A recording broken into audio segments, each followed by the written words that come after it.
Good evening, afternoon, night, morning, whenever you find a way to watch or listen to this podcast.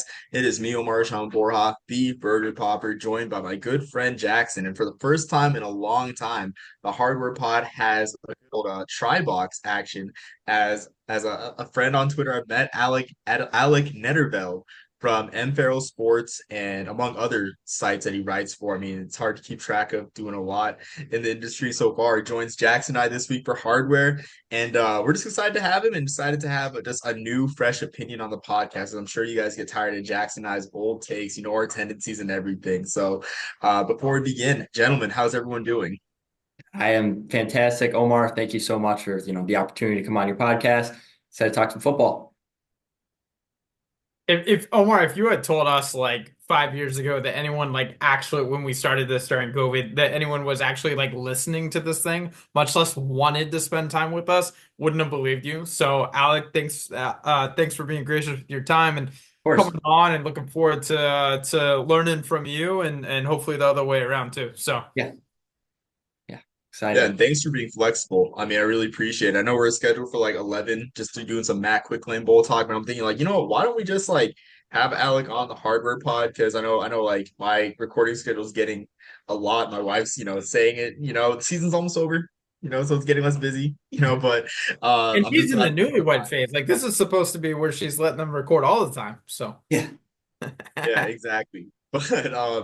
But yeah, I mean, I won't make any comments. But so starting off with this week, so storylines, I'd say it was kind of an eventful week for the Heisman Trophy, and we're getting on in the season where we're starting to get the awards for, I guess, positional awards and other major awards starting to release semifinalists.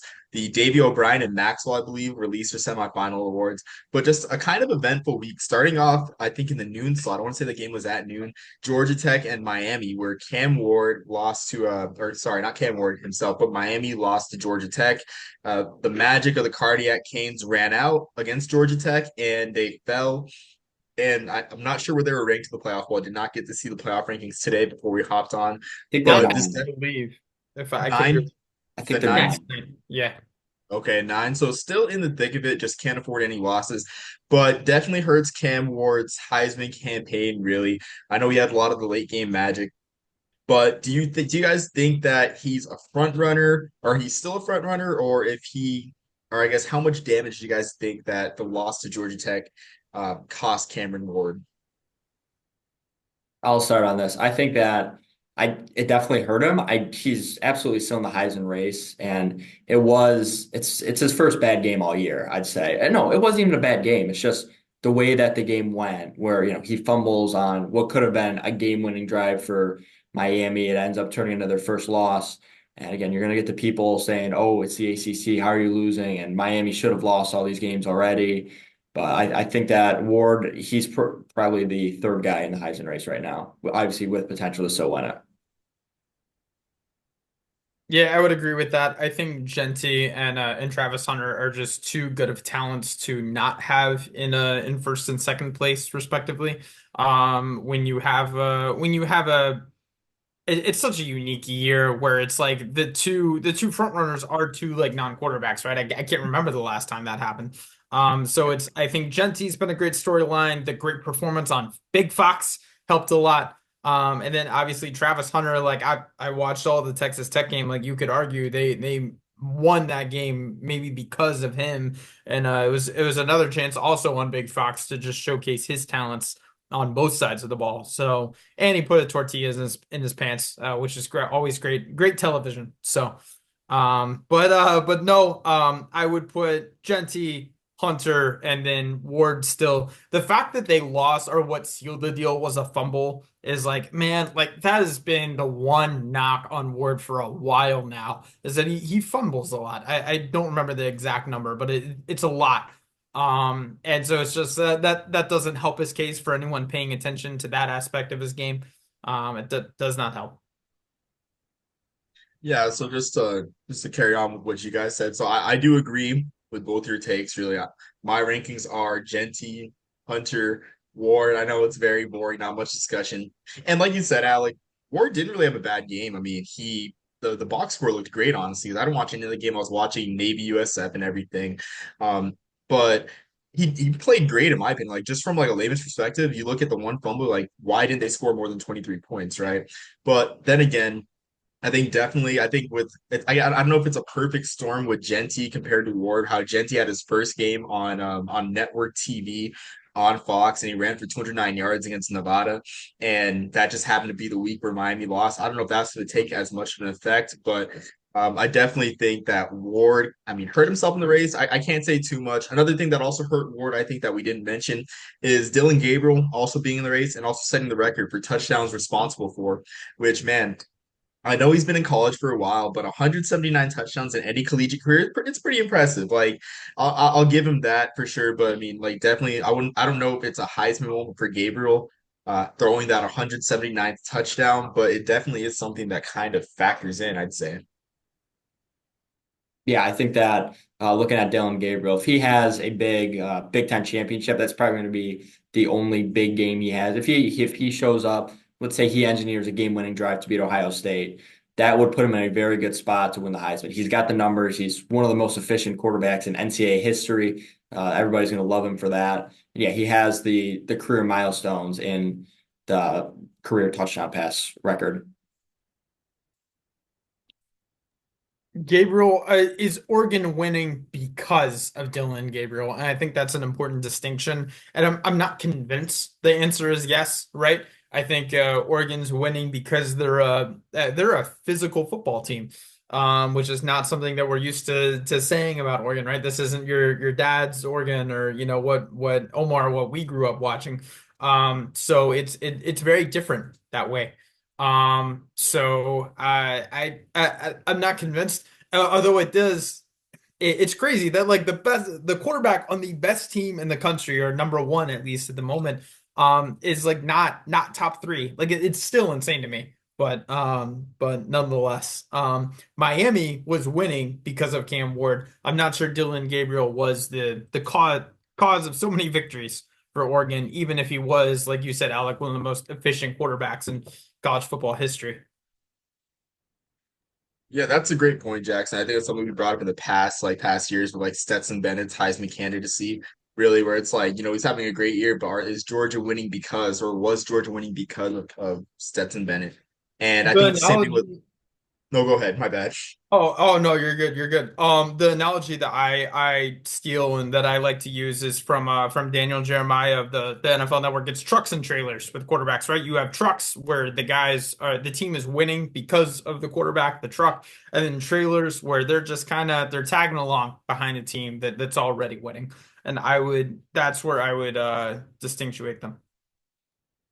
That's a great analogy. I haven't heard that one in a while, actually. So yeah, I mean, I definitely agree with that right there. But moving on to Genty, Ashton Genty playing on Fox against Nevada. A lot of the country came for the Brendan Lewis legacy game, but they left with Ashton Genty running for 209 yards and three touchdowns.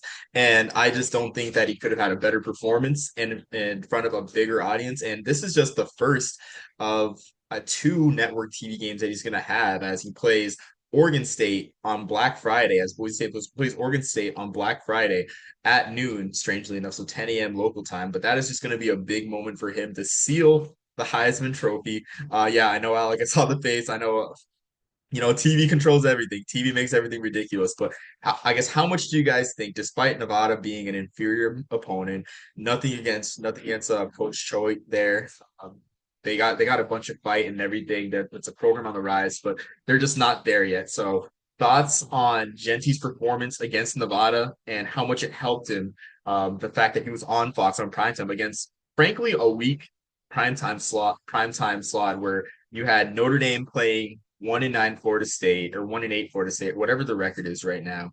And then you have Alabama blowing out LSU, and then you have this game, Boise State versus Nevada. So I guess your guys' thoughts on Genty's performance.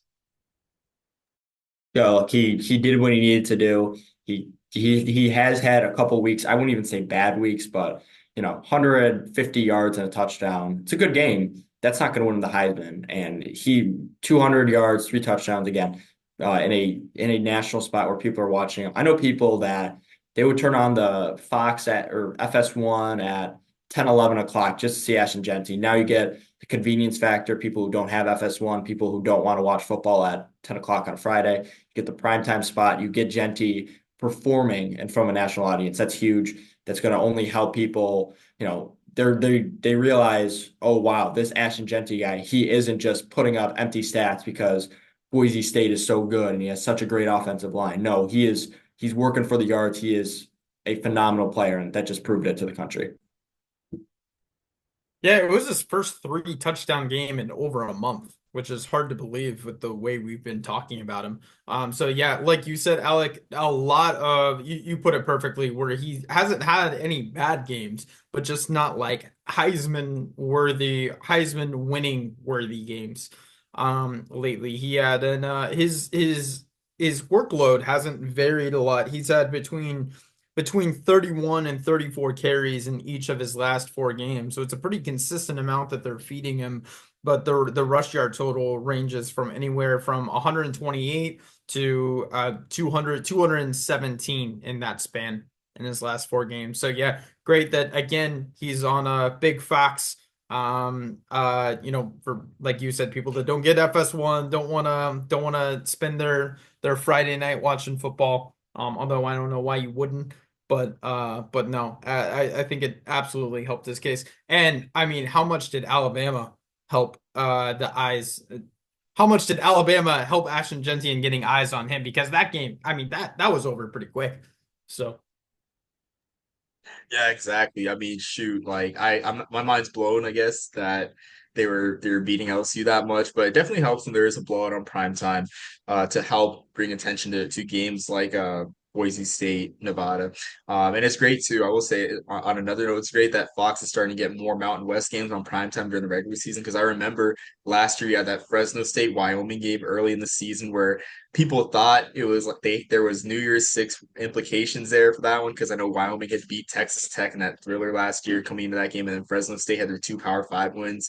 So that game was on Fox primetime. So I just hope that with whatever comes out of the Mountain West pack, whatever split, that we still get to see these teams on Fox, on CBS, and everything. Because like there's just so many, even like not even just with Boise State, like Black Friday, you got San Jose State playing Stanford on CBS. Like that is just an amazing that's amazing exposure for the conference. That's a fun game. So staying with the group of five, though, my favorite topic of the week personally, we got Bryson Daly came back into the Heisman race, and I want to say that he honestly had his cake and ate it too, where he didn't play a game against Air Force, a game where Army was almost, I think, three touchdown favorites. The offense struggled, so it showed that Army needed Bryson Daly. And then in Army's biggest game of the year against North Texas, Daly has over 150 yards.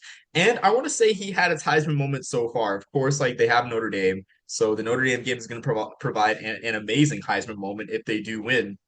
But Army marches 21 plays, 94 yards in the third quarter to go up by two scores on North Texas and essentially seal the game. And on that drive, Daly ran the ball all but I think 4 or 5 times on the 21 plays, and he had a crucial fourth down completion to Noah Short during the drive. Let me see if I'm reading that correctly. Must have been another drive, but yeah, like he had numerous big plays on that drive. So, do you guys think that that was one of Bryson? I guess that was a Bryson Daly Heisman moment. Do you think that the drive and the performance against North Texas, where the defense was amazing, but Daly ran the ball for over 30 yards? Do you guys think that that helped his Heisman case? Starting with Jackson. it definitely helped his Heisman case, but like I don't think your Heisman moment can come against North Texas. No offense to North Texas, but being they were 500 or I guess they were 5-3. So not quite 500, but yeah, I don't think it can come against North Texas to be your Heisman moment. And Omar, we talk a lot about on the pod. You have to have a path to the Heisman, right? You can't just it's not good enough to just be good enough. You have to have the exposure and all of that. He still has that, right? And that's going to be on the road on NBC at Notre Dame, right? Later on this month. So that will be if he has a Heisman moment, that will be it. It can't be anything else. It's impossible. So Yeah, Jackson, what you mentioned about, it is kind of hard to have a Heisman moment against North Texas when what was that the game on ESPN2, ESPNU? It didn't have a national audience like the Notre Dame game will have. But it did have that drive got posted, shared everywhere. Everybody was talking, oh, Army had this 21 play, 94-yard, 13-minute drive. And if you look at the box score, yeah, you see how much Bryson Daly did. And it's a drive that perfectly epitomized Army football. They want to run 3 yards in a cloud of dust. They want to be tougher than you. That's what Bryson Daly did. It led to a crucial touchdown that essentially sealed the game off for Army. And then another point, Omar, what you talked about with Bryson Daly not playing the Air Force game and the offense struggling. I want to go back to the 2007 Hawaii Rainbow Warriors. Colt Brennan, he was a Heisman contender that year as well. He missed one game. I want to say it was against Nevada, and it was a week before they played Boise State. In that upset win, huge game. The Hawaii backup, I don't remember his name, but he had a very good passing performance, probably close to 400 yards. Hawaii wins. It was a close game, but they come away with the win. And it somewhat discredited what Cole Brennan did, just because if the Hawaii backup could do similar numbers, how good is Cole Brennan really? And how it reflects more on the scheme and the receivers that Hawaii had. Army and Bryson Daly's backup not playing as well shows that Bryson Daly is that kind of player that can elevate a team. He's a what is it? He's the truck, not the trailer. That's a Yeah, good I like point. that. Like, I guess we're using that now from now on the podcast. Truck, not trailer. But I mean that's a great point, both you guys. I really like it. I mean, like what you said, Alec, about the Colt Brennan example is a good one too, because I forgot about that. About forgot that he still missed the game, but still ended up being a Heisman finalist. But yeah, and I also want to say too, I think that the fact that Hawaii was, I guess, close and it took a last second field goal. I feel like that also might have credited Colt Brennan, if anything. Like you can think of it both ways too, for sure. But like you said, Jackson, the exposure's there. And there also is the American title game, which if Army wins, or honestly, I think Army should have clinched a spot by the time they played Notre Dame in the title game with only one conference game left. They should have clinched a spot by then because I think the winner of Navy Tulane ends up being in the title game, barring that Army loses to UTSA. But I mean that game, the AAC title game is on ABC. It's on prime time. It's on Friday night. It should win the ratings battle against the Mountain West title game, as we would think. But that remains to be seen. So that's the potential for Notre Dame, AAC title game, and Army Navy. 3 games on network TV in the span of 4 weeks. Just an amazing time for Bryson Daly to make his name known for the Heisman Trophy. So that being said, I see. Any rebuttals, Jess? I just I have one quick question, just based on when Heisman Trophy voting is. I know it's after the conference championship game. Is it before the Army Navy game? It's the same Saturday, right?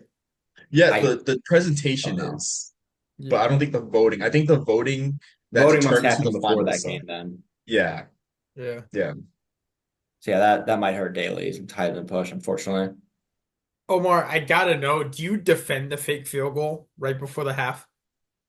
Oh man, when you got an athlete like Matthew Rhodes who Oh, come almost threw a on. It's like a touchdown 20 pass against the something Air yard Force. fake field goal. So I kind of do. I kind of do. So here's why. Here's why I don't think it's crazy. It's because with the way that both teams were playing, really aggressive, how I don't think Army had really stopped North Texas through up to that point. Like North Texas has gone on long sustained drives. So in Coach Monken's mind, for him to steal a possession, score a touchdown there. But then again, if you kick the field goal and you kick another field goal, you're still up 10 points. Like you kick a field goal in the opening drive of the second half. So I guess I don't defend it, but I mean, when you got the best fake field goaler in the country and Matthew Rhodes, you gotta take it. Matthew Rhodes is like he almost completed touchdown against Air Force. He had the touchdown against FAU. Like we should be talking about Matthew Rhodes for the Heisman Trophy at this point.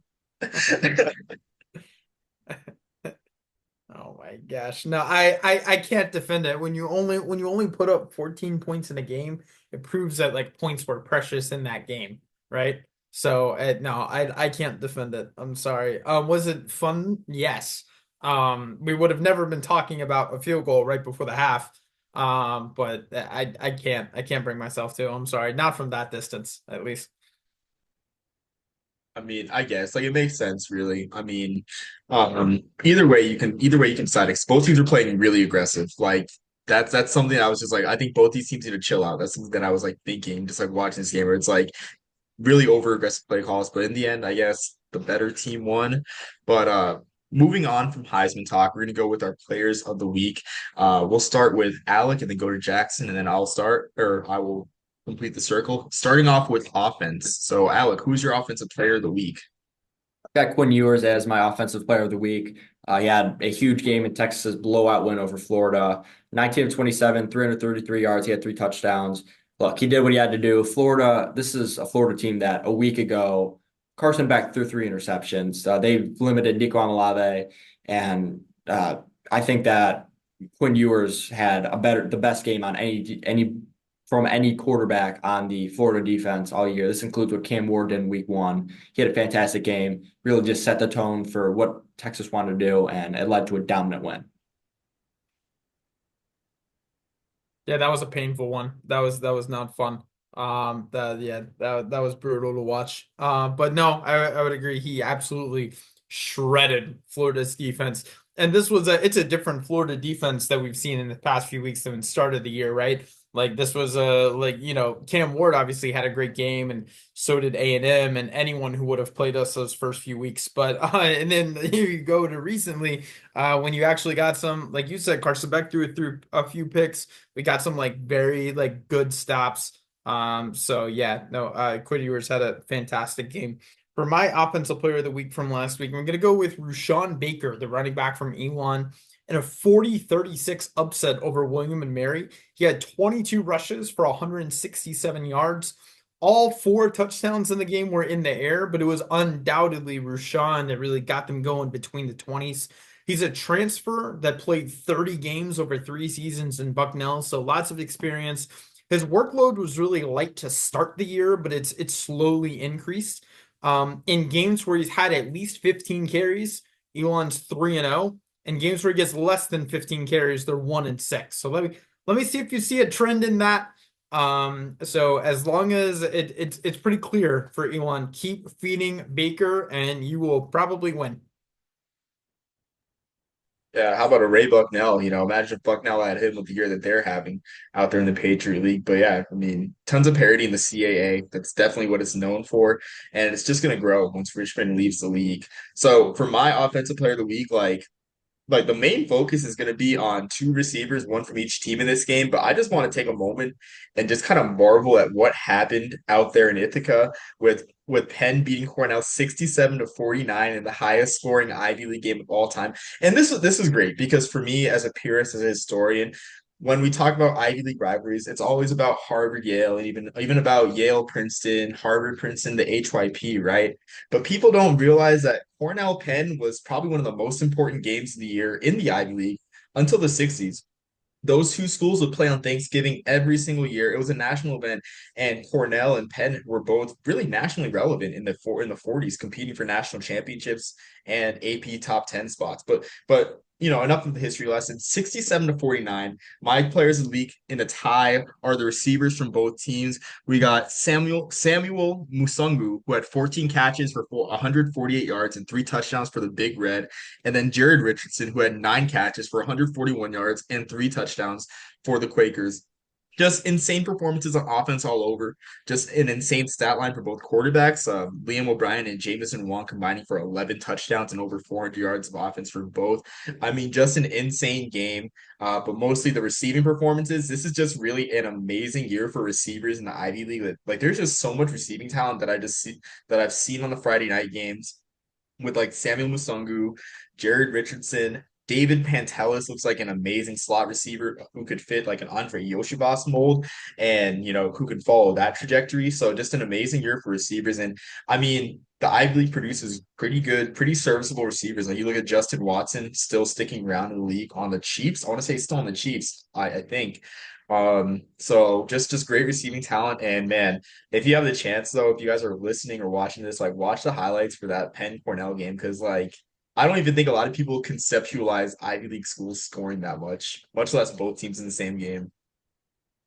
And for both those receivers you just named, for both of them their second straight game with north of 100 receiving yards, which just speaks that this wasn't a one-off, right? This is consistent production. Exactly. So going on to defense. So we'll reverse the order this time. So Jackson, we'll start, then we'll go with Alex. So who are you guys' defensive players of the week? Wait, so are we reversing the order where you're going first, or? Oh, maybe I should go first. And I, Yeah. I guess I was thinking of you guys. So I guess okay. So I'll go first. So I'll go first with a lot of people don't realize, but last week was NESCAC rivalry week. I know Jackson and you previewed a game had that as our had a player of the week from the NESCAC, the New England Small College Athletic Conference, and of course the game of the week in the NESCAC was the biggest little game in America.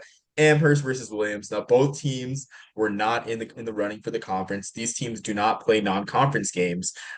Just great academic schools that really the hate just runs within the conference and everything. But for in the biggest little game in America, Williams took a 21 to nothing win on the strength of Holden Gehring, who had 10 tackles, 2 interceptions, and a forced fumble in a 21 to nothing win. And Amherst really had no chance on offense. The offense was shut down. But just a great way to end your college career for the seniors on a high note in one of the biggest rivalries in the country. I think they've almost played 140 times at this point. And just a little bit of story time. Amherst and Williams, the rivalry was born because I think the one of someone worked one of the founder of Williams College worked for Amherst, and so he got into beef with the Amherst leadership and started his own college in Williams, or the other way around. I'm messing it up, but if you have time to read it, do so. But Holden Gehring, 10 tackles, 2 interceptions, 1 forced fumble, like that's the type of defensive game that honestly makes I guess puts you in like the Heisman conversation if you're playing an FBS. Like I look at that, that's like a Tyrann Matthew type of game. Honey Badger reference. I love it. No, yeah, I could not told you. I mean, imagine like having so much beef with your employer that you start a competing college. That's must have been way back. But for my defensive player of the week, gonna go with Talon Blaylock, the slot corner from Lindenwood. Second time this year that we've had a Lindenwood player of the week, but in a 24-12 upset over then 8-1 SEMO. He had 4 tackles, 1 tackle for loss, 2 pass breakups, and just the icing on the cake was a 23-yard kickoff return too. But anyhow, one of the pass breakups and one of the TFLs came off of just perfectly read and timed screens. Recognition was there early in the play, and in both cases, he broke it up 1 PBU and 1 tackle for loss off the screen. They also held quarterback Paxton DeLaurent to 16 of 37 for 174 yards. Paxton had over 300 yards in 6 of his last 7 games. And this was his first game of the entire year we didn't throw a touchdown at all. So impressive showing by Lindenwood as a whole and a huge upset. Didn't really have any effects in the Big South OVC standings with SEMO still being in first place, but they did hand them their first conference loss. So great upset. Yeah, Talon Blacklock was really kind of the leader of that defense. Look, I think I might have missed the memo on the players of the week because I've got another FBS, another Power Four guy. Oh, Uh, I do a lot of power four guys too. I just happened to do this. You did not miss the memo. Don't okay, okay, no, I see Omar started talking about what D3 players and like, ah, great. worry. Um, anyways, I've got Abdul Carter from Penn State. He had 6 solo tackles, 4 tackles for loss. He had 2 sacks and a forced fumble. Again, just a dominant win for Penn State, whiteout conditions over Washington. Huskies could not get anything going all day on offense. And in my opinion, I thought they'd at least put up a fight. They did not put up a fight. I thought that Washington was a somewhat underrated Big Ten team. Penn State just completely proved me wrong. Abdul Carter is a huge part of that. Yeah, definitely. I mean, yeah, like Penn State having a big bounce back against Washington. I'm sure people kind of wrote them off after that one, but I mean, they were just dominant, really. They've dominated I guess most of the new Pac-12 holdovers were dominant against UCLA, and Washington, just carried over in this performance for sure. So definitely a great performance for Penn State, and I think they're still primed for the playoff, Alex. So definitely. But going on to our HBCU players of the week as per tradition. So Alec, we'll start with you, and then we'll go to Jackson, then I will end with my player of the week. Got it. So I've got the Alabama A&M running back, my guy Donovan Eaglin, against Arkansas Pine Bluff. He had 26 carries, 148 yards. He had 5 touchdowns in a 52-24 win. Good enough for player of the week, in my opinion. We've seen a lot of great running backs out of the MEAC and the SWAC this year. It's been impressive production. And so for my HBCU player of the week, I went with Josh Barker, the defensive lineman from South Carolina State. He had 2.5 tackles for loss and a forced fumble, 1.5 of sacks for 13 yards within those tackles for loss. Anytime you see a defensive lineman wear zero, you know you might be in trouble. He hasn't had really like jaw-dropping raw statistics this year. Only 16 tackles on the year, a quarter of those going for tackles for losses at least. But he's 5'9", 255, just has great bend and strength for his size. Just that initial swim move has really been on point for him, and he can, swim, get under, bend, finish, and he finishes the play once he does get in the backfield. So he's also on a defense with South Carolina State that's averaging 8 tackles for loss a game. So it's kind of easy to get drowned out in a team that's just like loaded with talent, at least in the front seven, to put up that kind of production. But Josh Barker, great game. Hope to see the uptick in production continue. Yeah, absolutely. So for my player of the week, I got Jaden Sutton for Delaware State. Now, Delaware State did not win the game. They're having a tough year. Right now, they're 1-9, but Sutton performed well, had 19 carries, 135 yards, and a pair of touchdowns. And also, Jackson, as you say, you can't catch, you can't play. He caught a 55-yard touchdown pass, and he hasn't really done much receiving the ball, but that was encouraging to see him take a pass 55 yards for a score. And on the year, Sutton has 967 yards and 10 touchdowns. And I think not only is he a candidate to go to Nollins for the HBCU Legacy Bowl, but also to go to the East West Shrine Bowl. Almost at East West Shrine game. Go to the East West Shrine Bowl, I think, honestly, because he has the build of a durable back. He's about 6'1, 218 pounds. I mean, he could be a durable. I mean, I wouldn't say every down back, but just a nice change of pace back. And I think he deserves a pro look beyond, the spring leagues and everything, just with his size, his durability, his consistent performance this year. So I'm excited for Jaden Sutton. I think he deserves to be playing on Cowboys Stadium out there in the Thursday night lights, and hopefully that the East West Shrine Bowl scouts agree with me. But man, just a bright spot for a rough year for Delaware State, and I know I keep waiting for Delaware State to make a breakthrough, which I believe is going to happen soon. It could happen anytime in a parity-filled MEAC.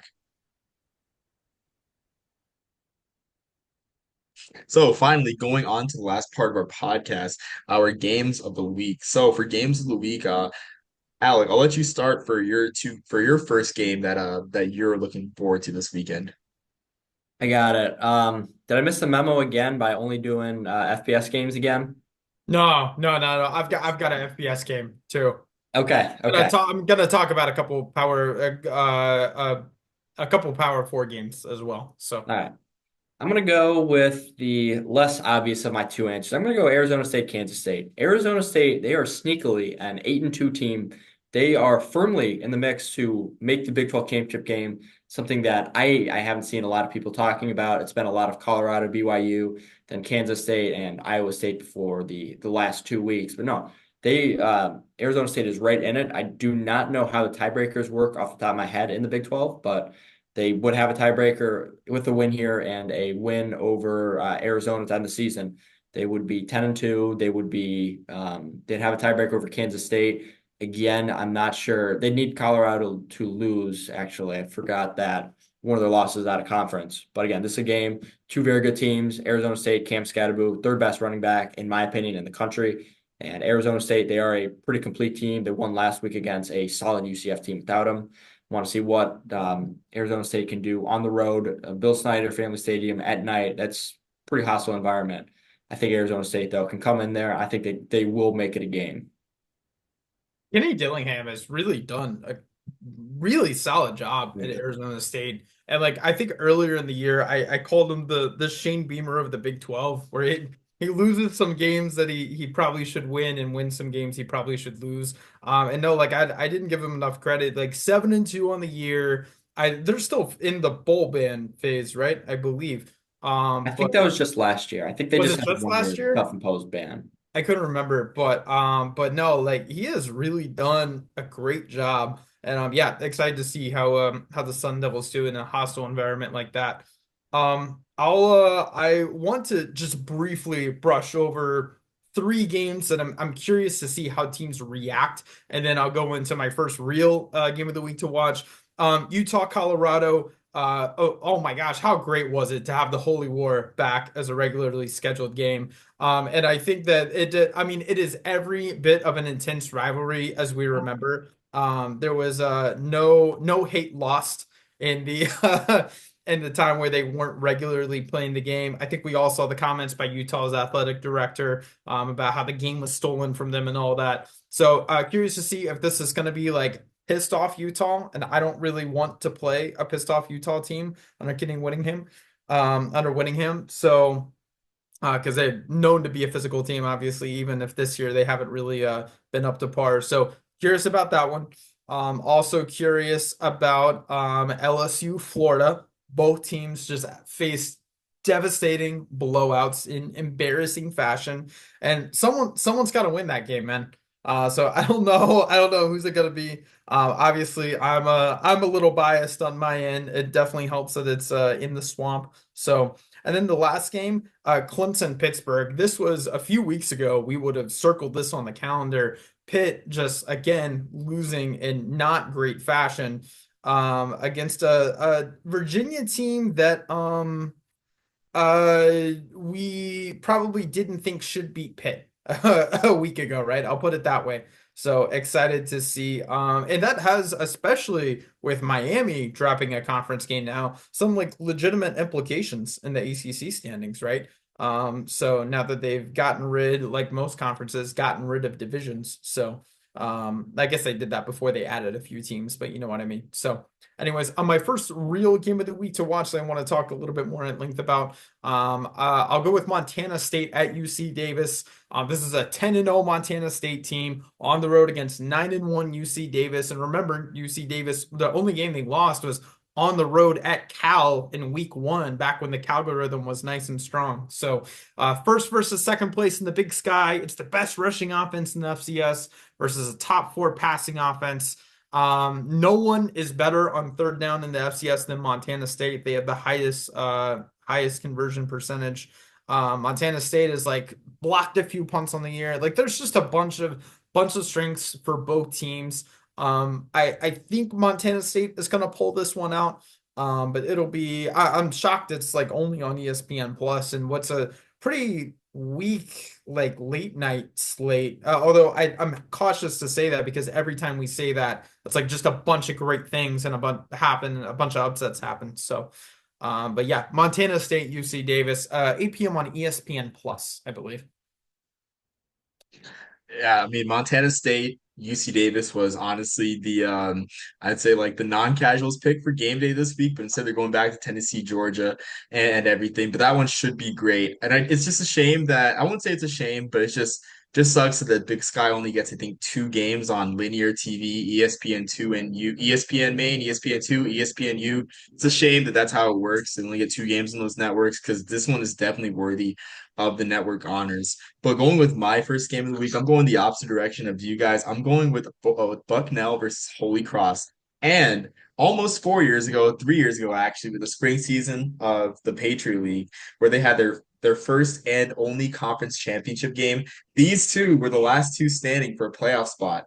It's the same thing again. This time there's no Matt Sluka. I'm just gonna leave it there. There's no Matt Sluka playing for Holy Cross. And this is just a more balanced Patriot League. And honestly, this could be the last. I won't say it's the last dance for both teams in the Patriot League, but Richmond joins the conference next year and looks to immediately be the best team in the league. I mean, of course, whether the scholarship limitations of the Patriot League affect Richmond and bring them down to earth to the rest of the rest of the Patriot League schools remains to be seen. But Richmond coming down from the CAA is definitely a daunting task for the schools in the Patriot League.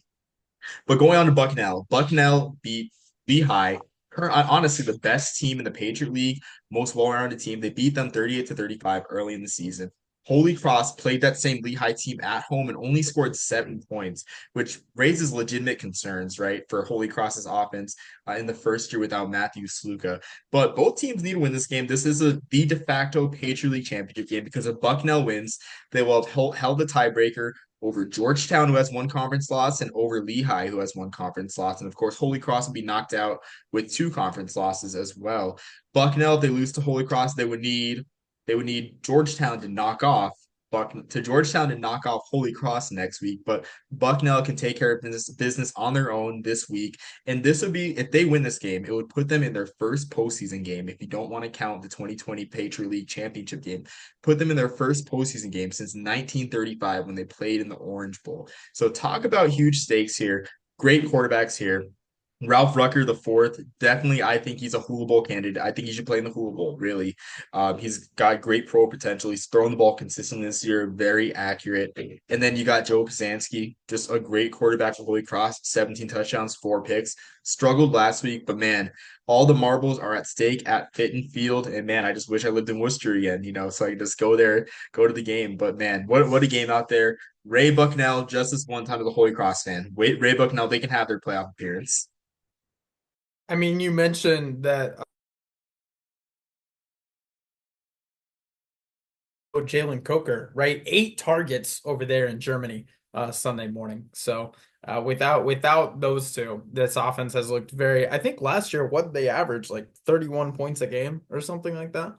It was in the ballpark of that. And then now when they have wins, they're nice and slow and ugly, but they're wins, which is all that counts. So.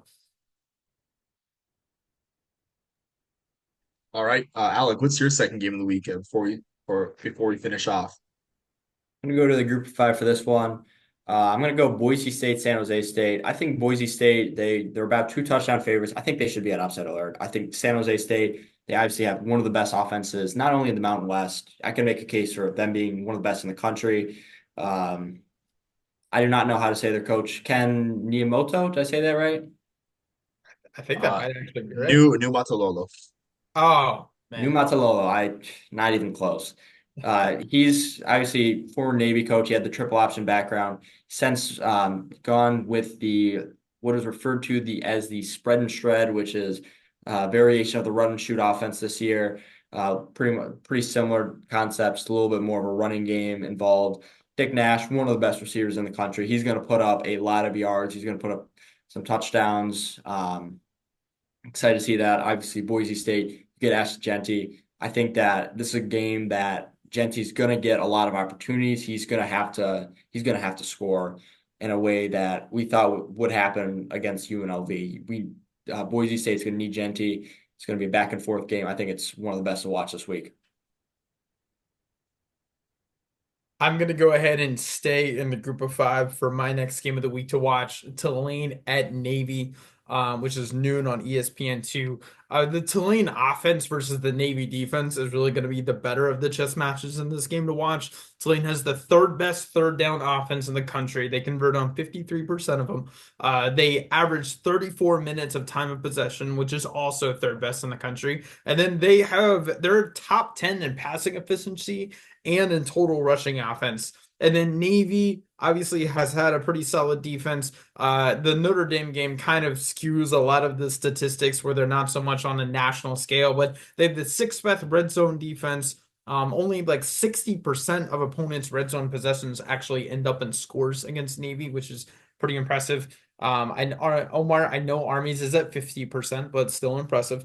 Um, there's so many strengths on both of these teams. Obviously the winner gets the inside track to play Army in the American Athletic Title game too. And then a fun nugget that just really isn't talked about enough.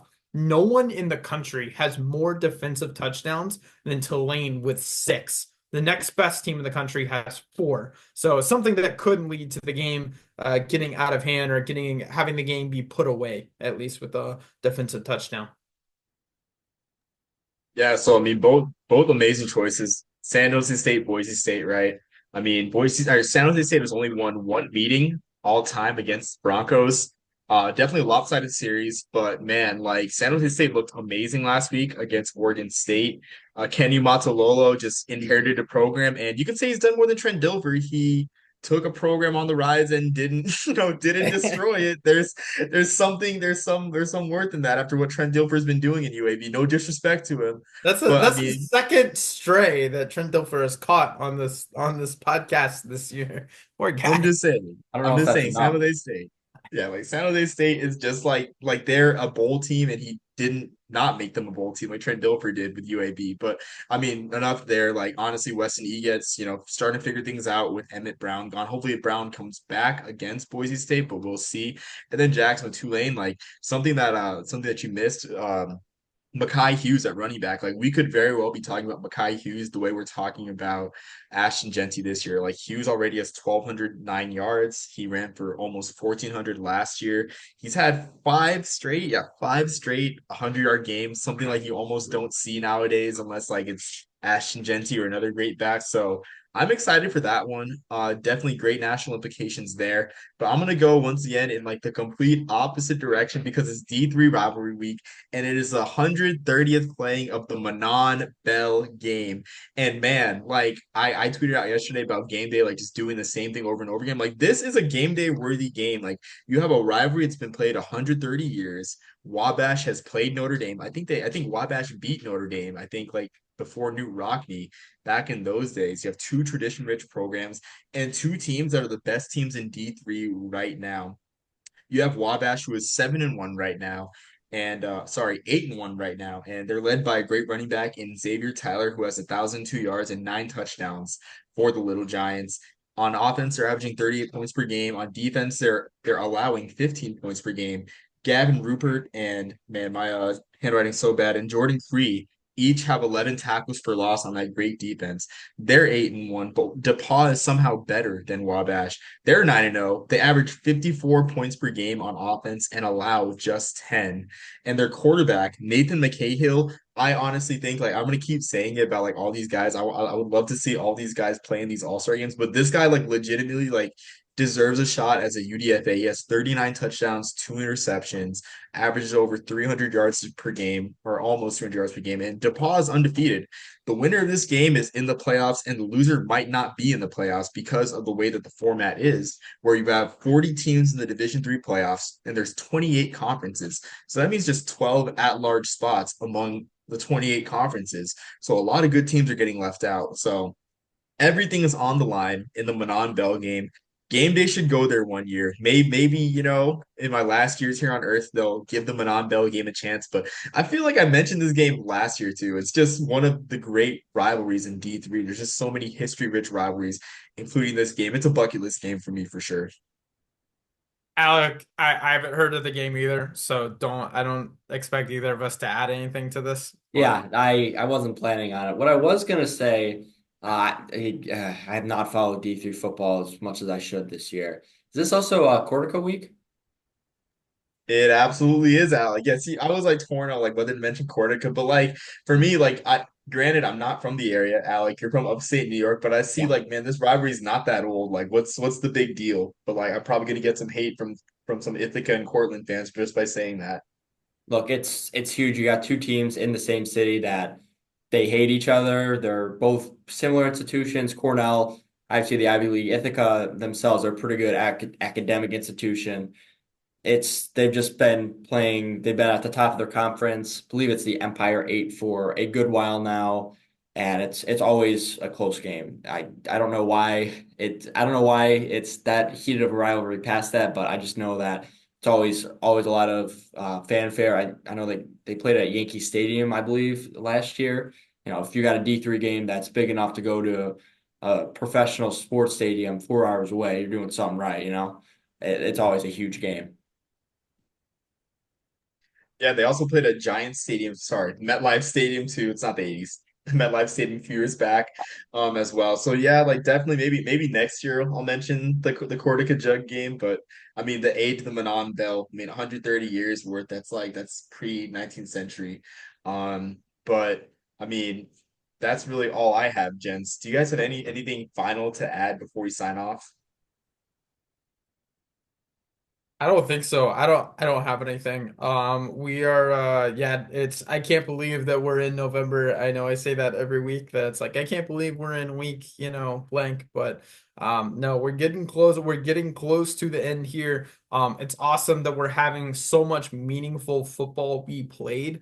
And I know that maybe the stakes aren't as high as before the 12 team format, but there are in quantity more meaningful games, more games with national implications, I should say, as the playoff is expanded. So that's going to be fun to watch.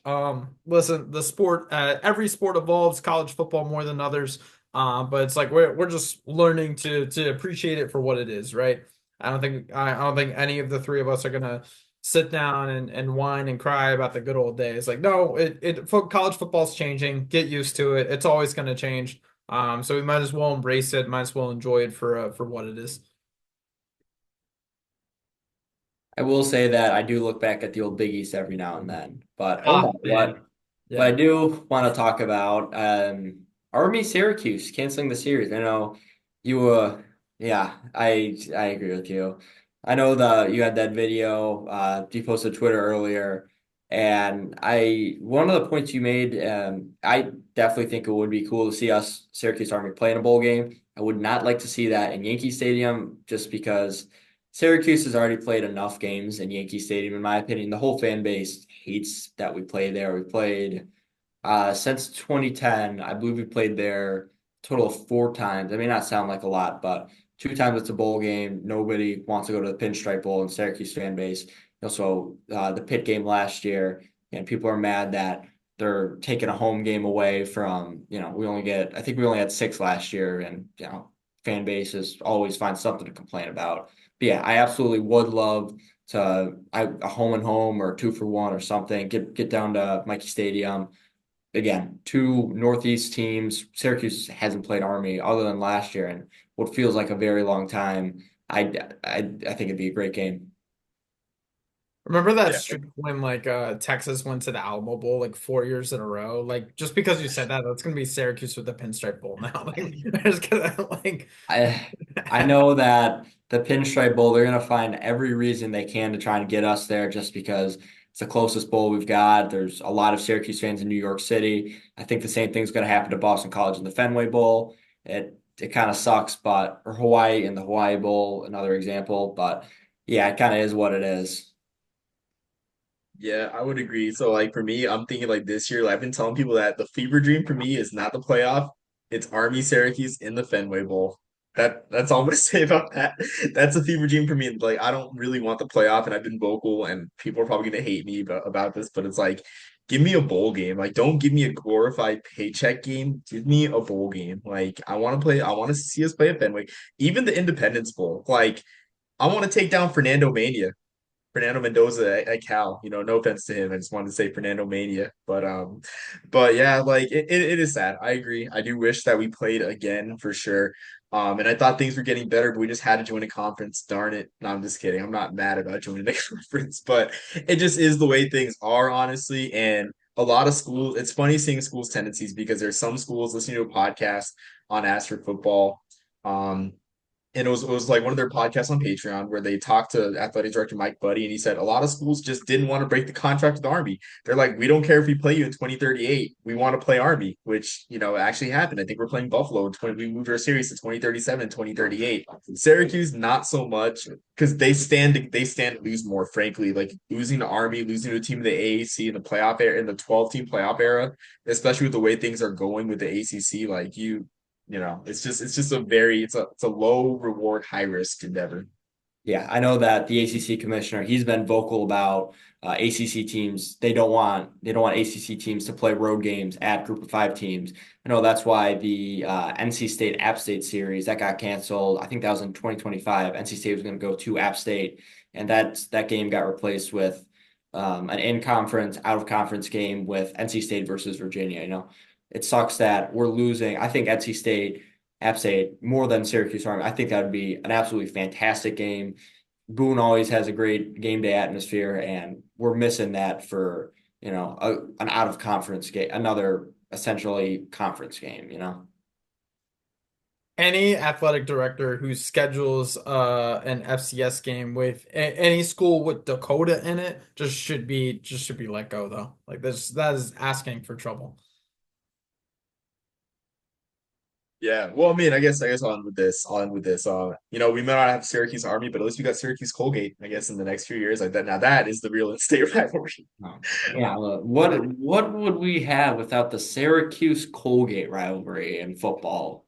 I mean, it's kind of sad that recording this on Tuesday night, Syracuse just scraped by Colgate in basketball for seems like the fourth year in a row. That's actually become a competitive rivalry, which story for another day. But yeah, I know we're Syracuse athletic department, they're prioritizing wins. They've had one of these high games against a Northeast FCS school for a while now.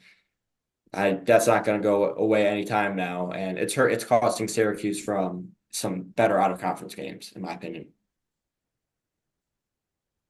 I do agree with that. So with that, I think we'll close. Definitely, thanks for bringing that up, Alex, about Syracuse Army today, the timely cancellation. But everyone, thanks for joining. Thanks for listening or watching, whatever you've been doing, or whatever, however you've been reaching this. And until next time, everyone, peace, love, and soul on the Burger Poppers.